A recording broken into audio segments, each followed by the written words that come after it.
Bonjour à tous, dans cet enregistrement je vais vous faire un petit résumé d'un article que j'ai écrit pour donc Julien Bréal. C'est un livre blanc en fait sur comment réussir avec un blog en 2017. Il y a 6 experts qui donnent des conseils pour vous aider à réussir donc avec le blogging en 2017. Donc certaines personnes que vous connaissez régulièrement parce que je les ai interviewées ou qui ont participé sur conseilmarketing.com. Donc Rudy Viard, Valentin Blanchot, Anthony Rochant, Ludovic Salen, Jean-Christophe Dichamp et bien sûr moi-même. Donc j'ai écrit un petit article qui dure on va dire un bon quart d'heure, une demi-heure. Donc il y a aussi donc bien sûr comme je vous disais les autres participants qui ont mis pas mal d'informations et là en fait je vais vous présenter ma petite partie. Voici les grandes lignes. La première chose en fait c'était la première question, c'était quel type de contenu créer, à quel rythme et comment se faire connaître. Alors d'abord je sais ce que je disais à Julien, la première chose c'est se dire ok, créer du contenu oui, mais quel contenu et surtout quelle efficacité. Pour moi en fait je le vois bien, les articles qui marchent le mieux, qui permettent de se positionner sur des mots-clés importants, qui permettent de générer du trafic, c'est ce que j'appelle moi les articles piliers, les articles de référence. Généralement il faut au minimum 1500 mots, c'est plutôt 2000-2500 mots. C'est vraiment le tour d'un sujet complet avec les 7 W, when, why, where, how much, etc. Donc en français c'est qui, quoi, comment, avec qui, combien, pourquoi et où. Donc quand on fait ces 7 W là, on répond vraiment à l'ensemble des questions. Après on recherche en fait sur internet quelques informations complémentaires parce que on n'a jamais le monopole des bonnes idées et là on va vraiment au fond du sujet. Alors bien sûr quand on fait un article comme ça, on va pas juste se contenter de l'écrire et dire ok c'est super, j'ai écrit un super article, maintenant à vous de venir. Non, bien sûr on va faire de la promotion et on va par exemple citer des influenceurs dedans, on va citer des marques, on va faire un certain nombre de choses qui vont permettre de faire une promotion. Après il y a ce que j'appelle moi les articles Easy Writing. Easy Writing, c'est par exemple un petit article, c'est relais d'un événement, une publication d'une vidéo, d'une infographie qu'on a faite. C'est un truc qui prend pas beaucoup de temps, ça prend une demi-heure, une heure maximum, même pas, on va dire même moins d'une heure. Et le but en fait c'est de faire vivre un petit peu son site et montrer à Google qu'il y a des choses qui se passent. L'autre point en fait c'est ce que j'appelle moi les articles SEO. Les articles SEO ce sont des articles qui font entre 500 et 1000 mots. Ce sont des articles qui sont faits pour se positionner sur des mots-clés, des articles qui sont vraiment faits pour Google parce qu'en fait on veut être présent sur les mots-clés que tapent les internautes sur internet. Là encore une fois on n'arrivera pas forcément à être présent sur des mots-clés simples, par exemple je ne vais pas me positionner sur conseil marketing en deux mots, mais par contre je pourrais me positionner sur conseil pour réussir en marketing B2B ou conseil marketing B2B qui sont un peu plus longs, donc on est sur des expressions plus longues, moins concurrentielles et en fait le but c'est d'être présent sur le maximum d'expressions qui sont proches de ce que recherchent ces prospects sur internet. Le dernier point, c'est ce que j'appelle moi les articles viraux.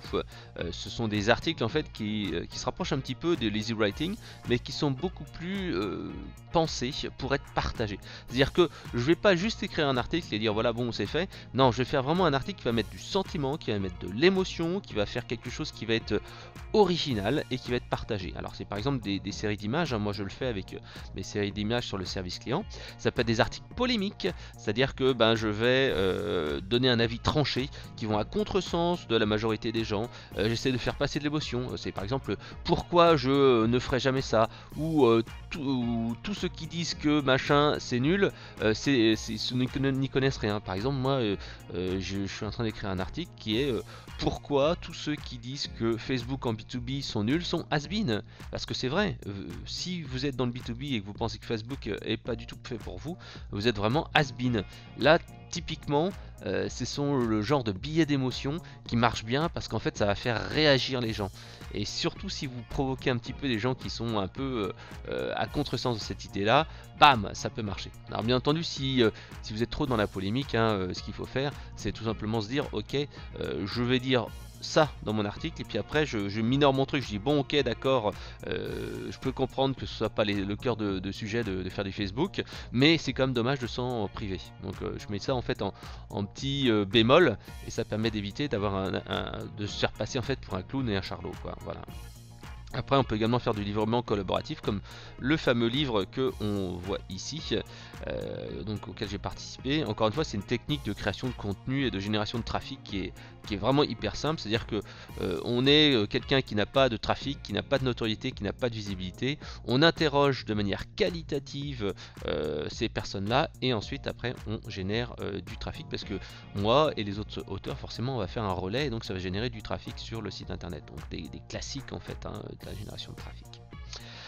Alors, je précisais également dans le bouquin, c'est que depuis quelques années, en fait, hein, faire un super article, un article pilier, un article viral ne suffit pas, hein. Il faut bien sûr, comme je disais, se distinguer des concurrents, soit en faisant des articles supérieurs. Par exemple, bah, vous repérez sur BuzzSumo et des choses comme ça, Social Bearing, des articles qui ont super bien marché, et on va faire 2-3 fois mieux, et on va bien sûr en parler aux personnes qui ont relayé ça. Donc on peut faire une forme ou un fond différent, faire de la vidéo, faire de l'audio, faire du podcast, faire des images, faire une infographie, etc. Donc on peut identifier les articles en anglais qui peuvent être intéressants, encore une fois via BuzzSumo, Twitter, etc. Et on se dit, bah tiens, ça c'est un super article qui marche super bien en anglais, bah je vais en faire une traduction en français. On peut également utiliser des outils comme SEMrush pour, moi j'utilise beaucoup, hein, SEMrush, qui permet en fait d'identifier les mots-clés qui génèrent le plus de trafic chez les concurrents. Enfin, n'oubliez pas la promotion, comme je le disais, je l'ai encore dit et je le redis, si vous ne faites pas de promotion, ça ne sert à rien de faire du bon contenu, vous devez consacrer du temps à faire la promo, ou du multi-contenu, comme moi je suis en train de relayer cet article-là sur mon podcast, sur mon YouTube, etc., et sur mon Facebook aussi.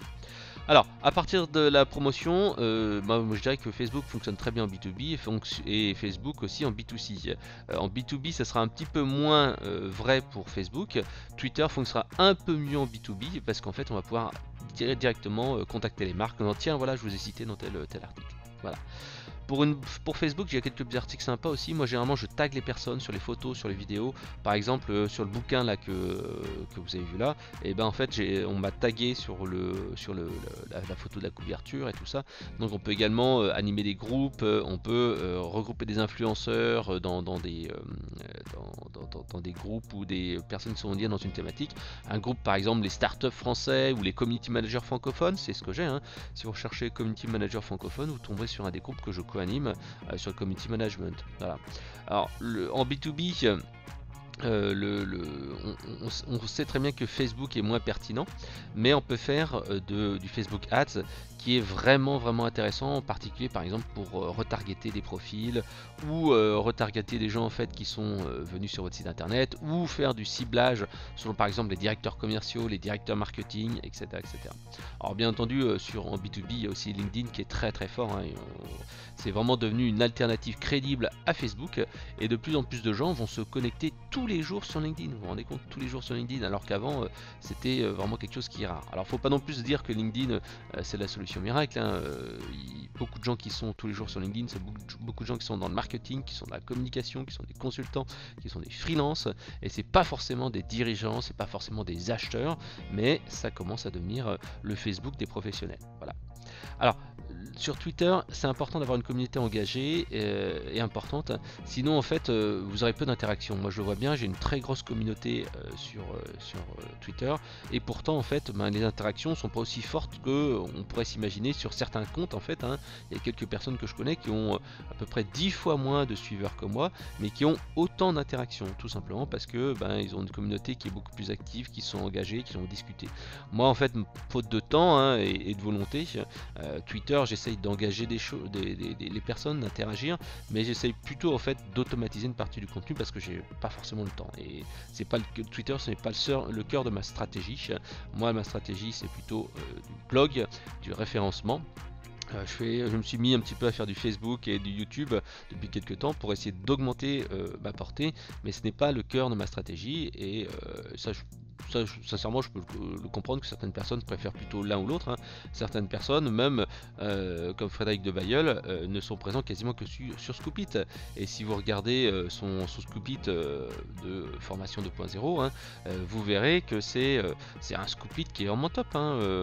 Là, vous tapez formation 2.0 Frédéric de Bailleul. Là, vous tapez ça sur Google, voilà. et ça s'appelle donc Time to Learn, et vous verrez que lui dès qu'il il partage quelque chose sur son profil, et ben ça explose un petit peu, il a beaucoup de partages et c'est ce qui l'anime vraiment le plus. Voilà. Alors, moi ce que je conseille sur Twitter, c'est d'utiliser un petit outil comme Crowdfire, qui est ici, Crowdfire App, vous tapez un crowd comme la foule et fire comme le feu, qui permet d'ajouter des gens, supprimer des gens, envoyer des messages automatiques de bienvenue, etc., etc. Alors moi le message de promo, de bienvenue, il n'est pas trop promo, il y a souvent en fait un livre blanc à télécharger gratuitement, sans formulaire, parce qu'autrement, vous imaginez, vous dites bonjour à quelqu'un et ensuite donne-moi tes coordonnées, c'est pas terrible. Voilà, partagez du contenu de temps en temps, en échange du temps passé, n'hésitez pas à produire du contenu qualitatif, etc., parce que sur Twitter, si vous faites que de la promo de vos propres contenus, ça marche pas. Voilà. Alors, au niveau des contenus que vous produisez sur votre blog, il faut éviter de faire attention à de la mauvaise qualité, sauf si vous faites du contenu SEO qui est un petit peu planqué. Il faut toujours se dire, est-ce que moi je vais apprendre quelque chose? Moi je me dis toujours ça, est-ce que en lisant mon texte, moi aussi je me dis, ah waouh, c'est vachement sympa. C'est important, parce qu'à un moment donné, moi j'avais fait trop d'interviews, j'avais fait trop de contenu de mauvaise qualité. Je reconnais, je voulais écrire un article quasiment tous les 2 jours, j'en faisais 3-4 par semaine, et j'avais baissé la qualité, et forcément c'est moins bien. Donc il faut plutôt se dire, tiens, je vais faire de la qualité dans mes articles piliers, quitte à en faire moins. Par contre, pour les articles SEO, là, moi tout simplement ce que je fais, c'est que je les publie à une date antérieure de la date du jour, et ensuite j'en fais un relais sur Twitter, via mon compte principal ou un compte secondaire quand c'est du contenu vraiment pas terrible, et en fait comme ça c'est relayé. Donc le contenu SEO, on peut en faire tous les jours. Moi par exemple, là je suis en train de faire encore un audit de contenu pour eloquent.com, donc en fait c'est un éditeur de solutions d'écoute client et d'études de satisfaction, mais également une solution de CTI, SVI, numéros spéciaux, numéro de téléphone. Et en fait, tout simplement, je suis arrivé sur une situation où il y avait pas grand chose en référencement, le trafic était vraiment quasi inexistant, enfin, je dirais pas quasi inexistant, mais très faible sur le site internet, même si la solution s'adresse plutôt aux PME haut de gamme et aux grandes entreprises, le trafic était faible, et donc tout simplement, j'ai fait un audit de contenu. Et là, il y a 20 articles qui sont programmés, ça m'a pris une journée à peine pour créer ces contenus-là grâce à un audit des contenus existants et se positionner sur des mots-clés importants. Donc voilà, donc ce qui est important, donc c'est de créer comme ça ce contenu SEO. Si vous voulez du contenu avec du succès sur le court terme, j'ai marqué long terme, mais il faut dire court terme, la clé c'est de faire du super contenu ou du contenu polémique pour obtenir des liens, parce qu'en fait on sait très bien que le SEO, il y a des paliers, même si vous faites un article tous les jours sur des expressions, vous n'arriverez pas à vous positionner rapidement pour avoir beaucoup de trafic, parce que Google, le temps qu'il voit, il analyse, il voit si les gens restent longtemps, etc., etc. Donc le SEO c'est sur le long terme. Si vous voulez faire du court terme et générer du trafic à court terme, il faut plutôt faire du super contenu, engager les influenceurs, faire de la publicité, faire du contenu polémique, et là vous aurez du trafic sur le court terme et non pas sur le long terme. Alors, il est vraiment aussi important d'écrire sur une personne et pas sur une thématique. Il y a beaucoup de gens qui disent tiens, moi je vais écrire sur les études de marché, ou je vais écrire tiens sur le web marketing. Non, il faut écrire sur une personne, par exemple les freelances en marketing ou les PME dans le B2B. Il faut avoir une cible, et comme ça c'est beaucoup plus simple, parce qu'autrement on commence un petit peu à être trop générique, on sort un peu du cadre, on n'est pas bien sur les mots-clés, et puis l'article va pas toucher la personne. Tandis que si vous pensez véritablement à une personne, c'est beaucoup simple, beaucoup plus simple. Voilà. Une fois que vous écrivez votre article qualitatif, donc la promo, moi ce que j'utilise c'est que j'ai une checklist. Si vous êtes abonné à la starmarketingacademy.com, vous verrez que je publie régulièrement des checklists ou des astuces pour faire la promo. C'est simple, c'est super important d'avoir comme ça, dès qu'on publie un très bon article, et on va faire ça et ça. On publie un certain nombre de choses qui permettent en fait de donner de la visibilité à ces contenus. Alors, les super contenus, donc les articles de très bonne qualité, généralement ont une durée de vie qui est importante, parce que c'est du contenu intemporel, donc il faut programmer des repasses régulières. Par exemple, des tweets X jours après, les mettre en fait sur votre compte Twitter, Facebook, LinkedIn avec buffer ou sans buffer, ou avec clock tweets, etc., pour pouvoir en fait ensuite leur donner de la visibilité. C'est-à-dire que moi je programme par exemple un tweet maintenant, au jour du passage. 3, 4, 5 jours plus tard, j'en programme un. 2 semaines plus tard, j'en programme un. Bref, j'essaye comme ça de donner une audience multiple à des contenus qui sont vraiment très bons et qui méritent en fait d'avoir une visibilité. Pas dire tiens, bam, j'ai publié, je fais la promo une fois et c'est fini. Non, il faut programmer dans le temps. Des articles de super qualité doivent revenir régulièrement, vous devez en profiter. Vous avez mis 2 heures, 3 heures, 4 heures à écrire un article, il faut en faire la promotion, c'est super important. Voilà. Alors, s'il y a un blogueur qui démarre, moi je le conseille, c'est de créer un socle de contenu pour son blog, hein, on va dire une petite dizaine d'articles, qui lui permettront tout simplement, une fois qu'il a créé ces 10 articles, de créer un livre blanc.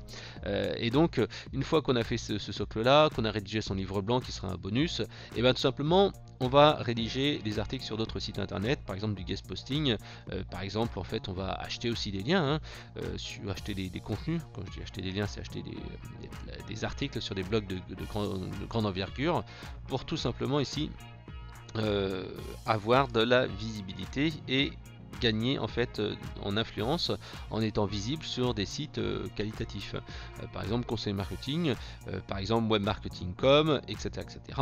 Donc en fait le but c'est d'aller capter un petit peu de la visibilité sur ces sites là, mon site, d'autres sites, via du guest posting ou de l'achat d'articles sponsorisés, puisqu'en fait il faut pas rêver, c'est même si vous écrivez des super articles, si vous n'avez pas une technique de promotion pour faire venir les gens, c'est-à-dire soit vous le faites vous-même en faisant de la visibilité, soit vous payez, et ben vous aurez la difficulté à faire venir les gens, parce que malheureusement le temps de lecture et le temps de consultation des articles, des contenus, il est toujours le même, les journées ne font que 24 heures, même si on peut gagner un petit peu de temps parce que grâce à la mobilité on peut consulter des trucs sur son smartphone, dans les embouteillages. Si vous êtes amateur de conseil marketing, vous savez que j'ai mon podcast sur Audioboom ou sur iTunes, donc vous pouvez le consulter dans la voiture, dans les transports. Ouais, ok, d'accord, vous pouvez consommer un petit peu plus de contenu, mais au bout d'un moment donné, il faut bien que vous dormiez, il faut que vous mangez, vous voyez votre famille, il faut que vous travaillez.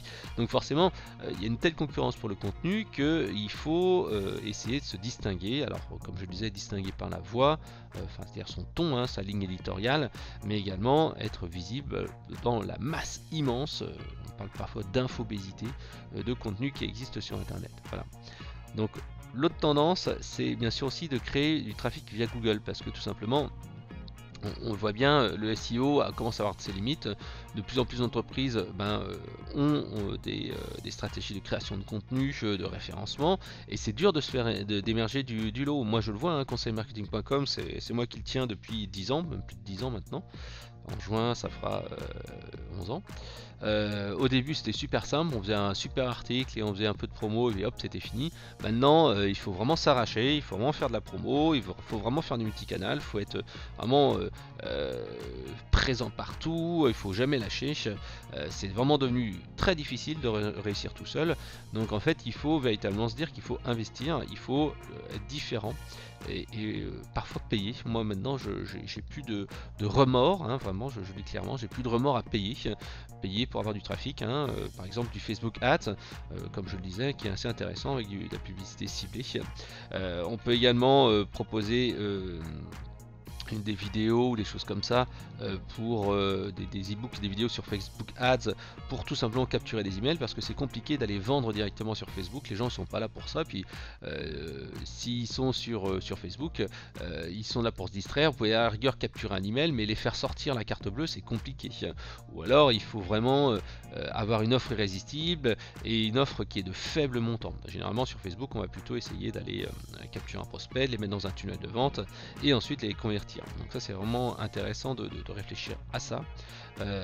C'est d'autant plus vrai que c'est difficile de réussir seul, comme je disais, et sans moyens, alors que en mettant un petit peu d'argent sur la table, tout de suite on va pouvoir gagner du temps, être beaucoup plus performant et d'aller beaucoup plus vite. Voilà. Une autre raison de payer tout simplement, c'est que il y a beaucoup de blogs en fait, je trouve moi vraiment, qui commencent à être des copies de copies de copies. Je vois beaucoup de gens qui sont dans la copies d'articles sur comment gagner de l'argent sur internet, sur le blogging, etc. etc. En plus il y a les entreprises qui payent des rédacteurs, qui font des contenus, toujours ce que moi je faisais il y a quelques années, les 10 bons conseils pour, ou 10 bonnes raisons, les 10 règles d'or. Je les vois de plus en plus, et en plus en moins bien. Et c'est ça qui est souvent grave, c'est qu'en fait les gens copient des choses qu'ils ont vues ailleurs, mais en moins bien. C'est-à-dire qu'au lieu que ça soit un truc, les 7 bons conseils, moi quand je donne vraiment un truc, c'est vraiment de la qualité, c'est quelque chose où j'apporte des vrais conseils, et je vois en fait des pâles copies où il y a 10 bons conseils pour faire ceci, cela, et c'est 3 lignes, et c'est des trucs déjà vus, c'est inutile. Comme je le disais, il n'y a pas la phrase « Oh, même moi j'ai appris quelque chose en lisant ce truc-là ». Et vraiment c'est dommage, parce que les gens mettent des efforts, ils mettent du temps, et puis ils font une copie mais qui est moins bonne. C'est un petit peu comme les entre guillemets, les produits chinois d'il y a 10 ans, qui étaient en fait moins bons que les produits français. C'était de la copie et qui pétaient, qui étaient pas bonnes. Là maintenant les Chinois font mieux que les Européens, ils font des produits originaux, ils donnent des coups de pied dans les fesses à nos amis d'Apple. Donc on voit bien qu'il vaut mieux être différent, think different, et être beaucoup plus original et choisir une ligne tranchée. Par exemple là, il y a de plus en plus de gens sur internet qui commencent à tutoyer les visiteurs pour avoir plus de proximité. Au début moi je trouvais ça un petit peu bizarre, et il y a pas mal de gens qui m'ont dit bah non, moi aussi je trouve ça bizarre, mais en fait il y a pas très longtemps un youtubeur m'a demandé de faire un guest post chez moi, et puis qu'est-ce qu'il me dit? Il me dit tiens, je vais tutoyer les gens. Alors ça m'a fait bizarre, parce que écrire un article avec cette voix, ce ton, était vraiment étrange, surtout qu'il y avait un petit peu pas mal de... Moi j'écris beaucoup en parler, hein, donc ça me gêne pas trop, mais ça allait encore plus loin. Il y avait un petit peu pas des insultes, mais des trucs un peu proches du jargon et de l'argot que du texte écrit. Donc bon, c'est un positionnement, ça marchera très bien sur une cible un peu plus jeune et un peu plus junior. Donc voilà, il faut se dire comment je vais pouvoir me différencier un petit peu. Donc casser les codes, c'est important, soit sur le fond, soit sur la forme, c'est quelque chose qui est important. Les blogueurs, comme je le disais, les vidéos dans les articles, etc. etc. Donc après dans le bouquin, on m'a demandé 3 plugins essentiels pour réussir sur un blog. Alors moi 3 ça me va pas, hein, c'est trop peu. Comme je disais, moi j'aime bien apprendre des choses, et donc je peux pas me contenter d'en mettre 3, donc j'en ai mis une petite dizaine. WordPress Yoast SEO, c'est vraiment pour moi le plugin de référencement le plus efficace pour un blog, hein, Yoast SEO, YOAST SEO, Tweetallpost.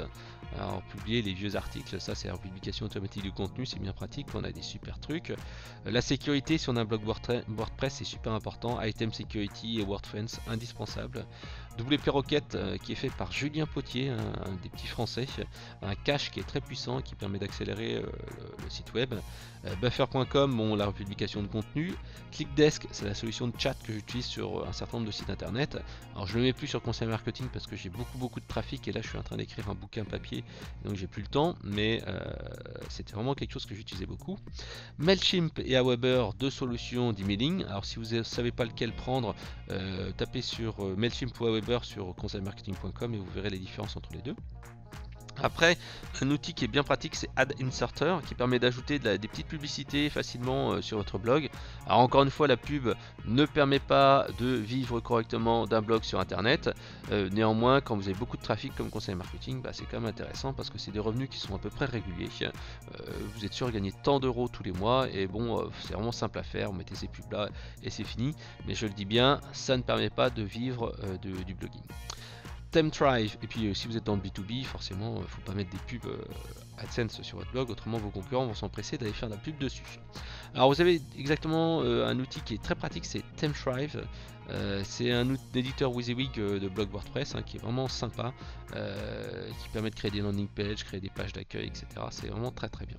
Après vous avez Subscribe to Comment, qui permet aux gens de s'abonner aux commentaires, même si les commentaires maintenant ont disparu quasiment, ils ont été transférés sur Twitter, Facebook, etc.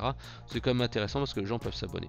Et le dernier, qui est un petit peu cher, moi que j'utilise sur certains blogs, c'est Sumomi. Ça permet de capturer des emails de manière un peu plus puissante. Donc Sumomi bien cher dès qu'on a un peu de trafic. Voilà. Alors la troisième question c'était quels sont les supports de communication que tu recommandes pour créer du trafic. Alors d'abord, comme je le disais auparavant, il y a des carrefours d'audience, il y a des gens qui sont déjà bien placés, qui ont déjà de la visibilité, qui ont déjà du trafic, et le but en fait c'est d'aller capter un petit peu de ce trafic, parce qu'au début vous ne serez pas visible, et de toute façon même si vous êtes un blogueur lambda, c'est compliqué d'aller comment dire, gagner de la visibilité en dehors de votre communauté. Donc il faut aller en dehors de votre communauté, votre cercle d'influence, et aller sur ces sites qui ont déjà du trafic, et vous allez publier en guest posting, vous allez optimiser votre conversion, etc., etc. Donc ça c'est vraiment important. Donc créer du trafic c'est bien, et optimiser la conversion c'est bien. C'est aussi important, parce que si vous faites venir pas mal de gens sur votre site internet et qu'il y a quasiment personne qui laisse son email pour que vous puissiez envoyer des promos, des bonus, etc., etc., ça ne sert à rien.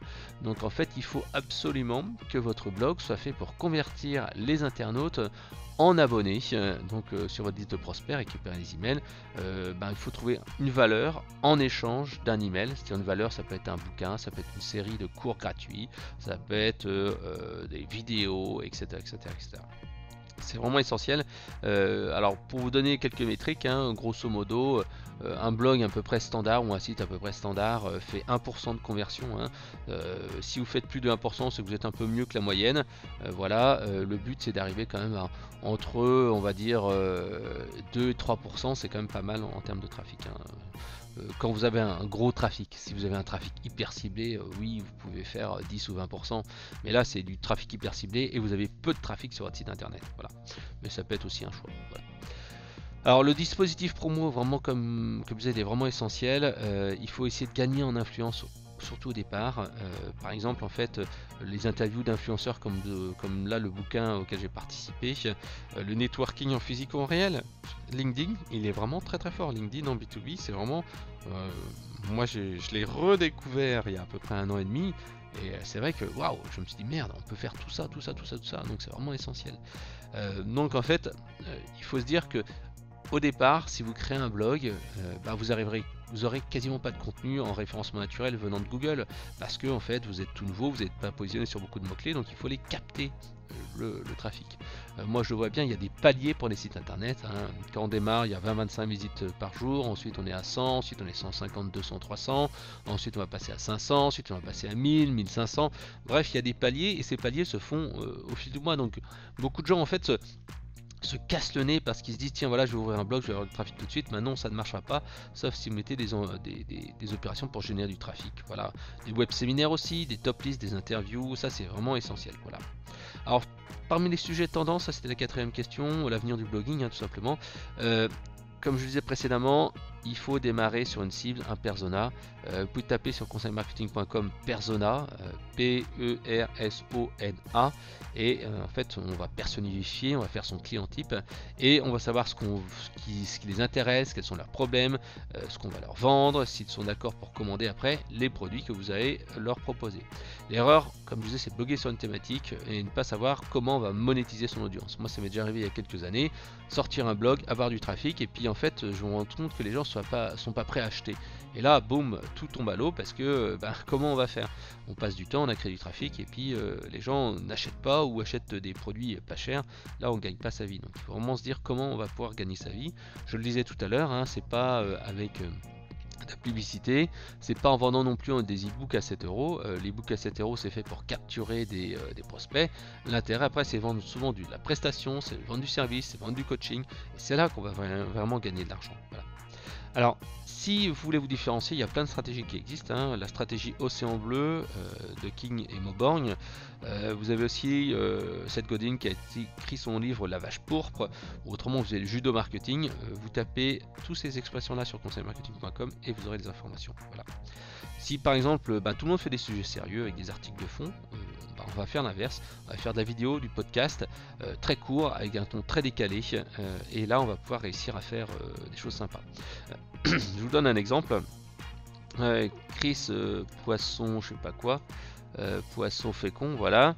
Hop, là c'est quelqu'un qui est vraiment assez malin. Voilà, je vous le mets ici. C'est un gars qui était totalement inconnu, mais vraiment totalement inconnu. Qu'est-ce qu'il a fait? Voilà, il a tout simplement sorti une petite vidéo où il a indiqué voilà, quels étaient les salaires des youtubeurs les plus célèbres. Ah tiens d'ailleurs, tiens, je vois une technique de... une technique de banane rouge. Il est malin le gars, il a pris la vidéo de Chris et il a uploadé et il s'est fait 11 000 vues. Oh là là. Donc là ce qui se passe, c'est que la vidéo originale, c'est Chris Poisson Fécond qui tout simplement a fait une vidéo sur les salaires des youtubeurs. Comme c'était un truc qui faisait un petit peu rêver, qui était un petit peu polémique, et bah tout simplement il a fait un gros trafic parce que tout le monde s'est dit mais comment ils gagnent ces gens là, etc. Ça fait un peu rêver, et là boum, il a fait un trafic de malade. Donc en fait il a fait je sais plus 16 millions de vues, enfin on va regarder la vidéo juste après. Et là ce qui est marrant, c'est quand j'ai tapé ça sur Google, qu'est-ce que j'ai fait? Je suis tombé sur une autre personne qui a pris la vidéo, qui l'a détournée et qui grâce à ça a récupéré 11 000 vues. Donc en fait c'est bon, c'est pas très légal je trouve. C'est pas très légal, mais bon, il y arrive quand même. D'ailleurs, il est même mieux positionné, vous voyez, que l'original. Il est vraiment, c'est quelqu'un, bon, c'est pas très légal parce que entre guillemets, il a volé la vidéo d'une personne et il s'est attribué les droits. Néanmoins, c'est assez intéressant. Et donc, quand on parlait du fameux Chris là, il y a 2 secondes. Donc il est quand même presque à 1 million de vues, 1 million de vues pour sa vidéo, 39 pouces bleus, etc., etc. Donc il est vraiment très très fort là-dessus. Il a fait un sujet un petit peu polémique et comme ça il a réussi à capter du trafic. Avant cela, ses vidéos faisaient pas grand chose et il a juste fait ce truc là et là boum, c'est son truc a vraiment explosé. Voilà. Alors, le fait d'aimer un sujet aussi, c'est un petit plus. Si vous voulez être présent sur une thématique, il va falloir écrire du contenu que vous aimez, il va falloir faire passer de l'émotion. Forcément, c'est comme mieux si vous aimez votre truc. C'est pas obligatoire, on peut bloguer sur un sujet à condition de gagner de l'argent.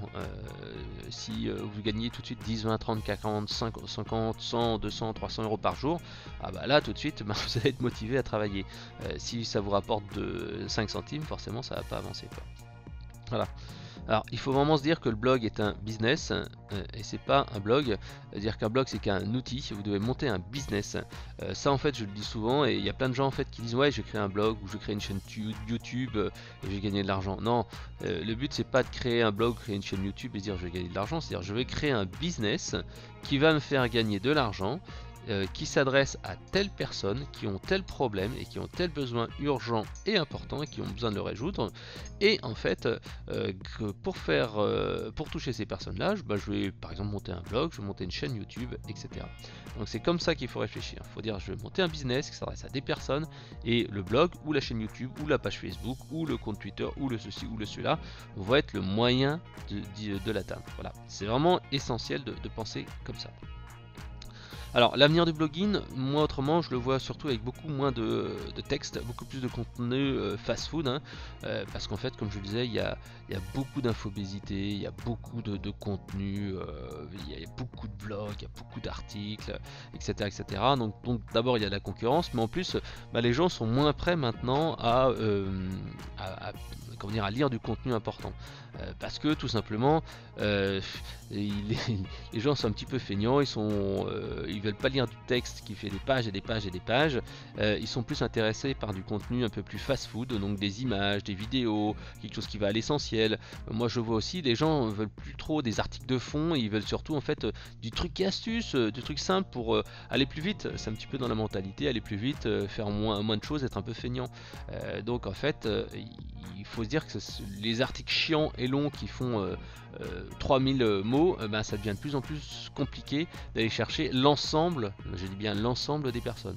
Moi c'est mon truc sur Conseil Marketing, mes contenus sont longs, c'est du qualité, je vais à fond sur un sujet, mais ce n'est pas ce que chercheront sur le long terme tout le monde, parce qu'en fait ils veulent quelque chose qui soit beaucoup plus facile. Et c'est pour ça en fait que je fais de la vidéo, que je fais du podcast. Mon podcast là vous voulez, il va durer 40 minutes quasiment, Donc j'essaye de faire du qualitatif. Donc ça veut pas dire que le contenu de texte est mort, hein, comme je le disais, la qualité est toujours importante et Google en fait il aime beaucoup ça aussi. C'est que tout simplement il faut faire du fast food content si c'est votre positionnement et que vous voulez en fait attirer un petit peu de monde. Moi le fast food content je le fais via des images.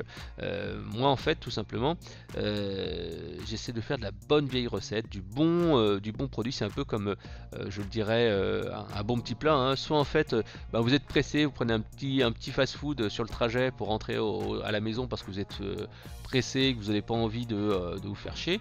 Soit en fait vous voulez avoir une bonne recette, un bon petit truc, un truc sympa, et là en fait vous faites du qualitatif, et là c'est quelque chose que vous avez sur mon blog. Donc voilà, à vous de décider, l'un n'empêche pas de faire l'autre, mais c'est clair que sur le long terme, le gros contenu, la grosse recette, le gros texte va être compliqué à utiliser, et les formats courts sont toujours privilégiés. Alors moi après j'ai testé quelques formats courts, c'est pas évident parce que faire court et intéressant, il faut faire du montage. Je sais que certaines personnes font de la vidéo et grosso modo ça dure une heure de tournage et une heure ou deux de montage pour arriver à faire une vidéo de 5 minutes. Parce que tout simplement, c'est pas juste je me filme et je parle, c'est une vidéo où il y a du montage, il y a de l'animation, il y a un petit peu des changements de pattern, comme disait Nicolas Penn. C'est-à-dire qu'on parle en fait, et puis ensuite, tac, on fait un petit changement, une petite animation, on fait un petit truc, et c'est vraiment un travail. C'est pas filmé, c'est pas un truc qui doit être chiant, ça doit être quelque chose qui doit bouger, qui doit être interactif, etc. Donc moi c'est pas ma recette parce que ça prend du temps, c'est une autre manière. Moi vous pouvez le voir, c'est quelque chose qui est plus je donne des conseils, je te dis des choses, au fond des sujets, mais n'hésitez pas, si vous voulez vous distinguer, vous pouvez faire ça, hein. Il n'y a aucun souci, il y a encore de la place pour tout le monde. Il faut juste se dire que le format doit être différent. Le format doit pas être ce que je fais là. Bon, ça c'est mon format, c'est le format conseil marketing, c'est 40 minutes de vidéo ou de podcast, et ça y est, on discute, je vous explique des choses, je vous donne des informations, mais après ça peut être du format beaucoup plus court. Ce que je vous fais en 40 minutes là, je suis sûr qu'on peut le faire en moins de 5 minutes avec un montage interactif, des trucs marrants et des choses comme ça. Alors ça sera pas tout à fait la même chose, la même cible, le même positionnement, mais on peut le faire, voilà. Alors, moi ça ne m'empêche pas en fait d'aller penser multicanal, hein. Par exemple là, le format vidéo, le format podcast, moi je le fais quasi systématiquement sur mes gros articles et sur tous les articles en fait invités, hein. Là l'interview que je fais, des articles guest posting que je fais ailleurs, je les fais systématiquement en fait en version audio podcast, parce que ça me permet en fait quand j'ai passé du temps à écrire un contenu, ça me permet en fait de le revaloriser, de le réutiliser sur ma chaîne. Voilà. Alors YouTube, je commence un petit peu plus à maîtriser l'outil, hein. Pendant longtemps en fait je dois avouer que j'étais pas très bon, mais c'est comme pour en SEO, il y a des paliers. Si on n'est pas bon en YouTube, on fait 10 à 30 vues pour les vidéos. Moi je suis à peu près une centaine de vues maintenant pour chacune des vidéos. C'est parce que je fais un travail de référencement, d'optimisation des titres, de description, de miniatures, etc. Et il faut véritablement aller réfléchir là-dessus. Faire une vidéo sur YouTube, si vous faites comme tout le monde, vous publiez la vidéo et c'est tout, ça marchera pas, quoi. Donc il faut véritablement s'améliorer. Encore une fois, c'est du travail, c'est comme le SEO, il faut apprendre des techniques, il faut les optimiser, etc.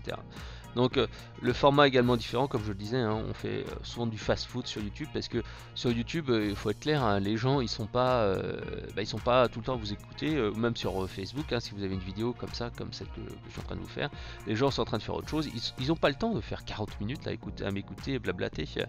Par contre un podcast, ils auront un peu plus de temps parce qu'ils sont dans les transports, et puis ils sont en train de m'écouter pendant qu'ils sont en train de louper leur station de métro ou louper leur arrêt de bus. Si j'y arrive, c'est que si ça arrive, c'est que j'arrive à dire des choses intéressantes, mais n'ayez pas un accident si vous êtes en bagnole. Donc en fait le truc c'est se dire qu'il faut apprendre à faire des bonnes techniques et optimiser son contenu en fait. Alors d'ailleurs vous pouvez le voir, hein, moi mon format il est long, et même si je fais des petites erreurs comme ça de parole, je fourche un peu, c'est pas grave, ça fait partie un petit peu du contenu, et ça permet de produire des choses. Parce que si je devais retoucher cette vidéo, échanger les petits E, les A, j'ai toussé 2-3 fois parce que je suis un peu malade, à ce moment-là j'y passerai des heures. Non, ce qui m'intéresse moi c'est 38 minutes là, aux 19 secondes on connaît actuellement, et en fait c'est de produire du contenu intéressant et de vous expliquer comment je fais. Donc voilà. il faut se dire que sur Facebook, YouTube, les gens ne seront pas capables de rester 38 minutes. Alors si vous restez 38 minutes, mettez un petit pouce bleu hein, sur la vidéo et un petit like sur Facebook parce que vous ferez partie des rares, hein, tout simplement parce que le format n'est pas adapté pour des vidéos comme ça. Si vous êtes sur, à moins que vous fassiez du repassage et que vous êtes en train de, je sais pas, de faire du ménage ou vous êtes en train de faire autre chose en même temps, ce qui arrive souvent lorsqu'on fait du YouTube, et ben en fait, tout simplement, il faut se dire que le format YouTube, Facebook sont pas faits pour faire des formats longs, parce que les gens, tout simplement, ils sont pas là à vous écouter pendant 30-40 minutes. Au contraire, ils peuvent rester 2-3 minutes, ils peuvent zapper sur une ou deux vidéos, mais très rapidement ils se disent oh là là, merde, je me suis fait embarquer avec Facebook, avec YouTube, je voulais juste regarder un truc et puis j'ai regardé 3-4 vidéos parce que ils sont fait embarquer, parce que justement c'est des formats très qui permettent en fait de prendre les gens et de leur faire regarder des choses, parce que c'est un petit peu du temps de cerveau disponible, et puis on est comme ça capté, happé par la vidéo et on peut y passer du temps, donc il faut justement faire attention à ça. Voilà. Donc comme je le disais, et pour finir cette interview, il y a donc vraiment deux choses. Donc la première chose, c'est un petit peu ce que je disais il y a 2 secondes, le contenu, hop ici, le contenu fast food, en tout cas le snack content comme on dit, des contenus légers, faciles, que ce soit de la vidéo ou de l'image, etc. Et il y a après les contenus qualitatifs, ça c'est vraiment des deux opposés, et malheureusement le contenu snacking va être de plus en plus utilisé sur le web, hein, parce que tout simplement les gens n'ont pas le temps, etc. Et la deuxième chose, c'est la plateformisation, c'est-à-dire qu'en fait tout simplement il y a des plateformes qui sont totalement étanches et sur lesquelles il y a des audiences. Par exemple sur Facebook en France il y a 30 millions de personnes, ben ces 30 millions de personnes vont pas tous les jours sur Google maintenant taper des choses, ils vont pas tout le temps sur YouTube, donc en fait c'est une plateforme, il y a un contenu là-dessus, donc il faut être présent. Sur Twitter, ben, il y a aussi du monde, même si c'est moins, comment dire, il y a moins de trafic, moins d'engagement que sur Facebook, ben, il y a quand même du monde. LinkedIn est devenu vraiment une plateforme à part. Si vous êtes dans le B2B, si vous n'avez pas une stratégie LinkedIn, ben, il faut se réveiller un petit peu, même dans le B2C, hein, encore plus dans le B2C. iTunes avec les podcasts commencent un petit peu à prendre aussi de l'envergure, même si c'est encore très ciblé et pas aussi efficace que YouTube, Facebook, etc. Bah, c'est quand même intéressant d'être présent. Voilà.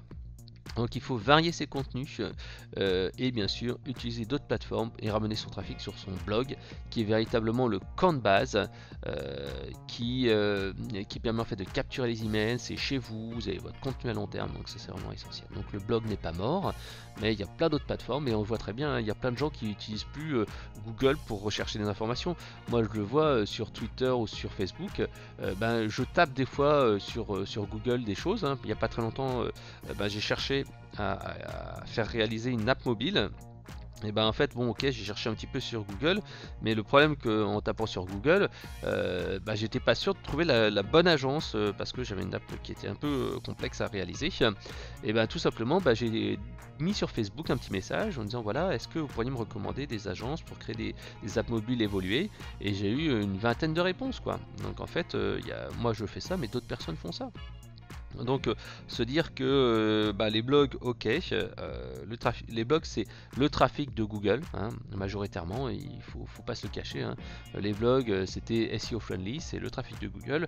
Or en fait ben, maintenant une partie du trafic n'est plus sur Google, le trafic est sur LinkedIn, le trafic est sur Facebook, le trafic est sur YouTube, le trafic est sur iTunes, un petit peu, pas beaucoup mais un petit peu.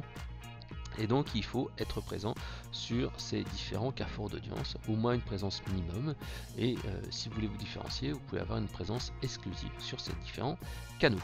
Voilà. Alors c'est ce que je voulais vous dire aujourd'hui.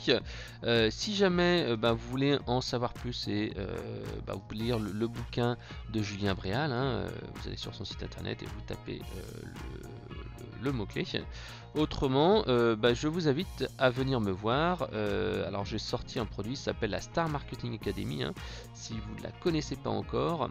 Donc en fait starmarketingacademy.com, c'est tout simplement ma formation vidéo au growth hacking, c'est-à-dire que je vous donne à peu près tous les mois 1 heure de vidéo avec des trucs et astuces pour tout simplement attirer des prospects, améliorer la conversion, monétiser, etc. etc. Donc c'est vraiment quelque chose que j'ai conçu pour les gens en fait qui n'avaient pas de résultats concrets. Et en fait le web évolue tellement vite que c'est compliqué d'être toujours à jour. Moi je le vois bien, j'ai fait des formations vidéo sur le blogging, j'ai fait des formations vidéo sur le trafic B2B, et il faut les mettre tout le temps à jour. Et moi j'ai certaines personnes qui ont acheté mes formations et qui m'ont dit j'ai regardé tout, j'ai mis 2-3 trucs en place et puis bon faut que je regarde quand j'aurai un petit peu le temps. Le problème c'est que je regarde quand j'ai un peu le temps, on n'a jamais le temps et on n'arrive pas à mettre en place les infos. C'est pour ça que j'ai créé ce produit là, parce que même moi des fois ça m'est arrivé d'acheter des formations vidéo et regarder un peu de trucs en disant ouais il faudra que je le mette en place un jour. Et le problème c'est que quand on s'est absorbé les 10 heures ou 20 heures ou 30 heures de vidéo, en fait finalement on a bouffé tout son temps et on est pris par le quotidien. Donc c'est pour ça que moi j'ai fait cette formation vidéo. C'est tous les mois 1 heure de vidéo avec 4-5 thématiques ou 3-4 thématiques, ça dépend, et on peut les mettre en place directement sur le terrain. Comme c'est simple, c'est rapide, hop, on met directement en place l'astuce et on génère directement du trafic, on a immédiatement des résultats. Parce que faut être clair, moi j'ai pas le temps de regarder des programmes de formation de 10 heures ou 20 heures, et là en fait j'essaie de vous donner mes petits trucs et astuces. Voilà, donc si vous êtes intéressé, star-marketing-academy.com, et c'est 25 € par mois et vous accédez directement à la totale, à l'ensemble en fait des vidéos de la série. Il doit y avoir 30 ou 40 heures, donc c'est quelque chose qui va vous permettre d'avoir des résultats concrets et rapides. Ça c'était fini pour la page pub, et donc je vous souhaite à tous une bonne journée, à bientôt.